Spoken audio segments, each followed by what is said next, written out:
의 공동회의 권고가 있겠습니다. 오늘 1시 반에 서울 남부지원 310호 법정에서 5건의 여러 가지 가처분 사건들이 합쳐져서 병합으로 심리가 됐습니다. 우리 교인들께서 여러 가지로 또 기도해 주시고 또 관심 가져주셔서 은혜 가운데 일단 잘 진행이 됐는데요. 간략하게 또 보고를 드리도록 하겠습니다. 자, 지난 재판까지는 3명의 재판부 가운데 수명 법관이라고 해서 1명이 심리를 진행했었는데요. 오늘은 3명의 그 판사들이 다 참석했고 부장판사가 사건 심리를 진행을 했습니다. 그래서 시작 부분에 이 부장판사의 질문은 공동회의 개의 요건과 결의 요건이 무엇인가 이렇게 양측 대리인들에게 이렇게 물어봤습니다. 그러니까 개의 요건은 5분의 1, 그러니까 5천 명이면 1,000명이 있어야 공동회의 개회가 성립이 되고, 의결 요건은 3분의 2 이상입니다. 예를 들어서 6천 명이면 4천 명이 찬성을 해야 가결이 되는 거죠. 그래서 이것에 대해서 이제 확인을 한 이후에 그렇다면 정당한 명부야말로 이 공동회의 적법한 진행을 위한 가장 중요한 조건이 아닌가 이렇게 재판장께서 말씀을 했습니다. 그래서 이 쌍방간에 이 합의가 되는 이 공동회의 명부를 작성할 수가 없겠느냐, 그런 질문을 초반에 하시면서 이 법원에서는 뭔가 교인 간의 분쟁이 해결이 안 되니까 공동회의를 열어서 어느 측이든 다수의 입장대로 결정되는 그 의견을 따라서 교회 분쟁이 해결되기를 바랐는데, 오히려 해결이 안 되고 분쟁이 더 격화된 것에 대해서 재판부도 조금 당황해하고, 이것의 문제 해결을 위해서 명부 확정의 중요성에 대해서 좀 강조를 초반에 했습니다. 그러고 이제 여러 가지 5건의 신청된 가처분 그 사건들을 하나하나 심리를 했었는데요. 첫 번째는 이제 이탈파 측에서 8월 28일 날 월요일 날 공동회의를 개최를 하려고 하는데, 그러니까 이 공동회의 개최에 대해서 쌍방간의 방해 금지 신청을, 가처분 신청을 저희가 했습니다. 그러니까 저희 쪽도 방해 금지 신청을 했고, 또 이탈파 측에서도 방해 금지 신청을 한 거죠. 그러니까 저쪽에서 방해 금지 신청을 한 이유는 뭐냐면 자기들이 정당하게 명부를 작성하고 7월 1일 날 공동회의를 개최하려고 했는데, 우리가 용역을 사용하고 우리 교인들이 강제로 기표소도 부수면서 공동회의 진행을 방해해서 막았기 때문에 8월 28일 날 진행되는 공동회의는 그런 외부 사람이건 우리 교인들이건 방해하지 못하도록 법원이 판결을 내려줘서 공동회의가 원만하게 진행하게 해달라고 하는 처분입니다. 반면에 우리 측에서는 7월 1일 공동회의가 무산된 것은 우리 측의 방해로 무산된 것이 아니라 이탈파 측의 불법으로 인해서 분노한 교인들이 항의하는 와중에 수적으로도 3분의 1 의결 요건이 안 되기 때문에 공동회의 측에서 스스로 포기하고 연기한 것이지, 우리의 방해로 인해서 7월 1일 공동회의가 무산된 것이 아니다. 그리고 오히려 이탈파 측에서, 공동회의 측에서 120명이나 되는 용역을 대동을 했고, 새로 그 사이에 추가로 발견된 게 뭐냐면 저쪽이 용역을 부르면서 용역 계약서를 작성한 것을 저희가 입수했는데 6월 27일자로, 그러니까 그 주간 화요일 날짜로 용역 121명에 대해서 4,600만 원 정도의 비용을 들여서 용역 계약을 체결했다는 거죠. 그리고 6월 27일이면 우리가 가처분 심리를 법원에서 하고 있을 때 한편에서는 저쪽에서 용역들과 만나서 용역을 동원할 계획을 세웠고, 뿐만 아니라 최루가스나 전기 충격기 등을 사전에 입수해서 배포하고 사용 방법을 교육시키는 등 그런 불법을 자행한 쪽은 공동회의 측이고, 또 공동회의 장소인 모리아 성전과 예루살렘 성전을 약 한 150명 성도들이 사전에 무단으로 점유하는 그런 불법을 장애한 것이 바로 공동회의 측이다. 그렇기 때문에 만약에 8월 28일 날 공동회의가 개최가 된다면 지난 7월 1일 때 했던 것처럼 그들의 모든 불법과 폭력을 법원이 막아주시고, 우리 교인들이 정상적으로 입장하고 명부 확인하고 출석하고 발언할 그 모든 것들을 방해받지 않고 보장해 줄 수 있는 조치를 내려달라. 그래서 우리도 그런 방해금지 가처분을 이제 신청을 한 겁니다. 그래서 8월 28일 공동회와 관련된 이 두 건의 쌍방간의 방해금지 가처분 내용들을 다뤘었고요. 두 번째는 8월 28일 날 이탈파 측의 공동회에 대해서 저희가 또 제기한 것은 뭐냐면 아예 공동회 개최를 금지해달라고 하는 가처분을 또 저희가 신청을 한 겁니다. 왜냐하면 지난 7월 1일 공동회 무산과 관련돼서 치열한 공방과 다툼이 있었는데요. 8월 28일 날 새로운 일정 공고를 하면서 월요일 날 오후 6시로 일시를 정했는데 그때는 직장인들은 원천적으로 참여가 거의 불가능하기 때문에 공동회 회원들의 참여가 상당히 제약을 받고, 두 번째로 그 장소에 있어서도 우리 평강제일교회가 아니라 다른 교단, 다른 교회, 우리 교회로부터 7, 8km 떨어진 다른 교회에서 공동회가 개최가 되는데 이것은 상식적으로나 법리적으로 봤을 때 굉장히 문제가 있기 때문에 그런 불가능한 그리고 불합리한 시간과 장소에서 진행되는 공동회 개최가 다시는 이제 이루어지지 않도록 금지해달라라고 하는 그런 금지 가처분을 저희가 신청을 했습니다. 그래서 8월 28일 날 공동회와 관련돼서는 이처럼 세 건의 가처분이 이제 병합이 되어서 심리가 됐고요. 네 번째는 8월 27일 주일날 저희들이 공동회를 개최하려고 3부 예배 끝나고 일정 공고를 하고 지금 명부열람 과정 가운데 있습니다.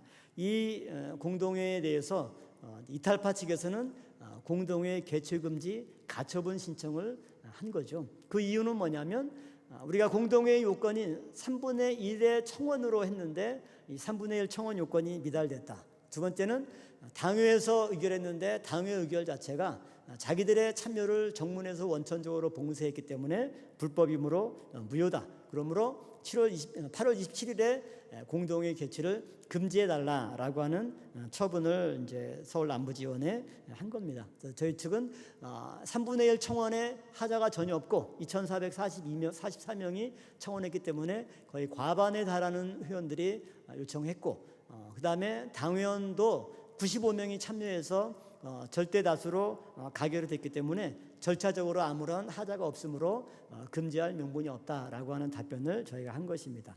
그리고 마지막 다섯 번째는 명부 등사 열람 신청입니다. 이것은 저희가 이탈파 측이 8월 28일 날 공동회의를 개최한다면 그 공동회 회원 명부를 법원에서 정식으로 등사해서 복사해서 우리 측이 열람할 수 있도록 해달라라고 하는 겁니다. 자, 처음부터도 이 재판부에서 명부의 어떤 적정성, 이것을 굉장히 중요하게 봤는데요.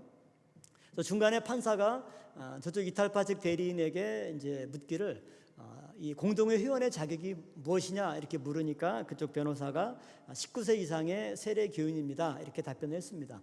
그러니까 이제 저희 쪽 변호사가 거기에 나아가서 이제 교구와 기관에 속해야 된다라고 하는 조건이 추가로 되어 있습니다.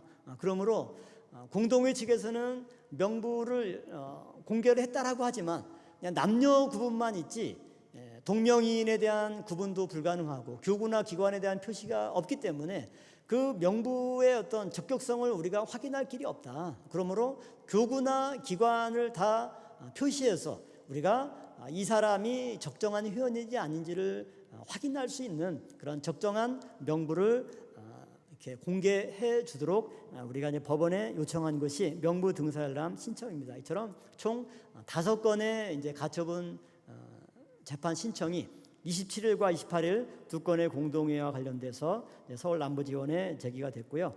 법원에서는 이 모든 것에 대한 추가 서류를 내일 오전 9시까지만 받고 그다음에 이제 시일이 촉박하기 때문에 금요일까지는 결정을 하겠다고 했습니다. 그래서 내일 모레 금요일 날 오후까지 이 5건의 이 가처분 결과에 대한 결정이 나오게 됩니다. 그래서 남은 기간 동안 우리 성도님들도 끝까지 기도해서 우리에게 또 좋은 그런 결과가 나올 수 있도록 해주시기 바랍니다. 그리고 끝으로 또 오늘 심리하면서 추가로 알게 된 게 저희가 미처 몰랐던 새로운 가처분 2건을 공동회 측에서 제기를 한 겁니다. 약 한 700여 명의 성구들의 명의로 첫 번째는 유종훈 대리회장의 직무를 정지해달라고 하는 가처분을 냈고요. 두 번째는 예배 방해 행위를 금지해달라고 하는 가처분을 냈습니다. 즉 정문을 봉쇄해서 자기들이 예배 시간에 교회에 들어갈 수 없으니까 이것을 풀어달라, 법원이 그런 명령을 해달라라고 하는 가처분 신청을 2건을 추가로 했더라고요. 근데 미처 이제 저희에게 송달이 안 되고 저희 변호인들도 몰랐던 것이기 때문에 이것에 대한 심리는 오늘 다루지 않고 9월 6일 날 오후 2시 반에 이 2건 대리회장 직무정지 가처분과 예배 방해 행위 금지 가처분 2건을 9월 6일 오후 2시 반에 동법정에서 다루기로 했습니다. 그래서 계속해서 많은 이런 소송들이 추가가 되면서 굉장히 법률 준비하는 팀들이 바쁘고 저희 변호사들도 어제도 밤잠을 못 자고 오늘 아침까지 또 답변서를 제출하고 했는데요. 하여튼 모든 변호사들에게 하나님이 지혜를 주셔서 또 이 모든 재판관들에게 올바른 판단력을 줄 수 있도록 기도해 주시고, 우리가 당연히 우리 힘으로도 하나님의 은혜로 교회를 지키지만 또 이 모든 재판 송사에 있어서는 하나님께서 신령한 재판관을 이어서 교회를 지키고 또 하나님의 말씀을 지키는 선한 판결이 나올 수 있도록 끝까지 기도해 주시면 감사하겠습니다. 이상입니다.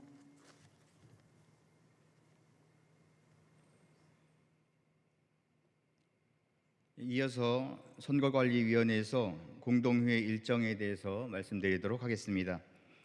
공동회의의 안건은 교회 분립 행위 및 각종 불법 행위자들에 대한 제명 출교에 관한 건입니다. 첫 번째로 공동회의 일정 및 장소입니다. 공동회의 소집 및 투표 일시는 2023년 8월 27일 주일 3부 예배 후 공동의회 개최 장소로 명부 확인 및 투표 장소입니다. 모리아 예루살렘 성전, 교육관, 평강성서 유물박물관 1층 교육실, 그리고 휘선기념관 부지입니다. 두 번째로 명부 열람 일정입니다. 2023년 8월 27일 주일 공동의회 개회 직전까지 열람 및 수정 정정이 가능합니다. 교회 홈페이지에 회원 명부가 항시 공고 중에 있습니다.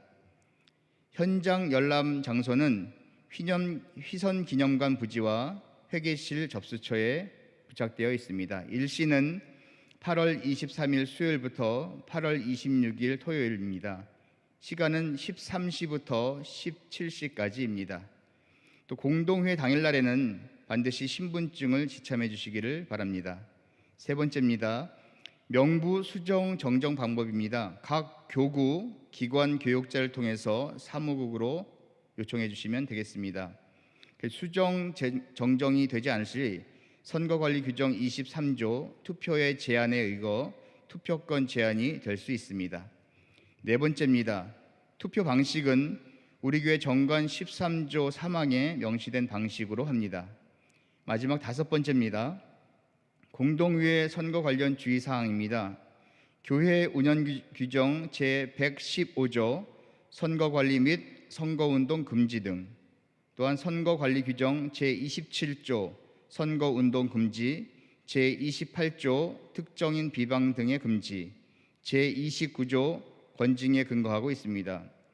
선거 위반 접수는 사무국으로 하시면 됩니다. 이상입니다.